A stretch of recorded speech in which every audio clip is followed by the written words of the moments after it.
राधे राधे दर्शकों, राधा माधव चैनल में आपका हार्दिक स्वागत है। दर्शकों, आज हम भगवान कृष्ण और एक वृद्ध अंधी माँ की कहानी सुनेंगे। एक लड़का श्याम और उसकी बूढ़ी माँ और छोटी बहन एक खुशहाल परिवार था। श्याम फौज में नौकरी करता था। एक बार अचानक से उसकी बूढ़ी माँ के पास खबर आई कि उसका बेटा फौज में मारा गया। ये सुनकर भी उसे विश्वास न हुआ कि उसका बेटा मारा गया। भगवान पर उस माँ का इतना भरोसा था कि उनके होते हुए उसके बेटे पर कोई आँच नहीं आ सकती। जब गांव के लोग उससे एक ही बात बार बार कहते तो वह दुखी हो रोने लगी। अपने बेटे की याद में माँ का हृदय फटने लगा। अब रात दिन अपने बेटे के लौटने का इंतजार करती रहती। रात दिन शाम शाम करके रोती रहती। बेटी माँ को समझाने की कोशिश करती पर उस दुखियारी माँ को समझा ना सकी।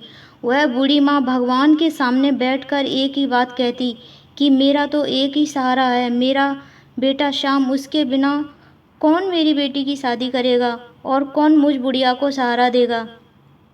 हे ईश्वर, तुम मेरा जीवन छीन लो पर मेरे बेटे को वापस लौटा दो।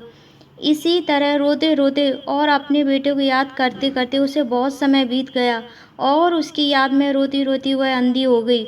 उसका हाल पागलों जैसा हो गया, पर ना उसकी ममता हारी और ना ही उसका विश्वास टूटा। सभी गांव वालों से यही कहती कि तुम देखना, मेरा बेटा वापस जरूर आएगा।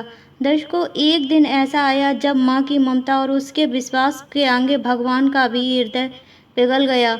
जो वह माँ शाम शाम रटती रहती, उसी का फल देने के लिए भगवान ने उस बूढ़ी माँ के बेटे श्याम का भेष बनाया और रात्रि में आकर दरवाजा खटखटाया। माँ ने दरवाजा खोला, बोली कौन हो? तब भगवान बोले, मैं वही हूँ जिसे तुम रात दिन शाम शाम रटती रहती हो।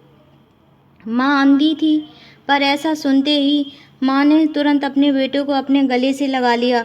जब दूसरे दिन गांव वालों ने श्याम को देखा तो वे हैरान रह गए। तब श्याम ने अपने बूढ़ी माँ से कहा, माँ अब तुम्हें चिंता करने की आवश्यकता नहीं, अब मैं अपनी सारी जिम्मेदारी पूरी करके ही वापस जाऊंगा। भगवान कुछ महीने तक उसके पास बेटा बनकर रुके और अपनी छोटी बहन का विवाह अच्छे घर में करा दिया और घर को धन धान्य से भर दिया। पर अंधी माँ को ये दुख था कि बेटा पास है पर उसे देख नहीं सकती। भगवान ने माँ की इस इच्छा को पूरा किया, उसकी आंखों की रोशनी वापस लौटा दी। तब वह बूढ़ी माँ अपने बेटे को देख देख कर मग्न होती और भगवान को बार बार धन्यवाद करती। जब उस माँ के सभी कार्य पूरे हो गए तब भगवान ने उस माँ से कहा, माँ अब तो बहन की शादी हो गई, तुम्हारी आंखों की रोशनी वापस आ गई और घर में भी सब कुछ ठीक हो गया, किसी बात की कमी नहीं है। अब मुझे भी वापस नौकरी पर जाना चाहिए।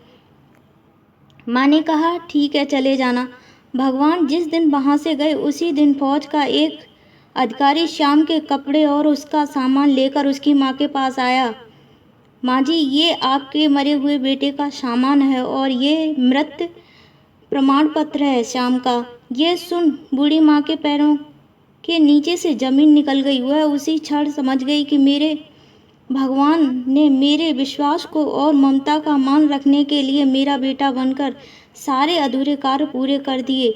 उसने उसी क्षण बेटे का मोह त्याग दिया और भगवान की भक्ति में लीन हो गई। जब मेरे श्याम पुकारने पर भगवान मेरा बेटा बनकर आ सकते हैं तो मैं भी अपना सारा जीवन भगवान की भक्ति में समर्पित करके उन्हें पाने का ही प्रयास करूंगी। दर्शकों, ये थी भगवान और एक वृद्ध अंधी माँ की कहानी। अगली कहानी में फिर मिलेंगे, तब तक के लिए जय जय श्री राधा कृष्ण।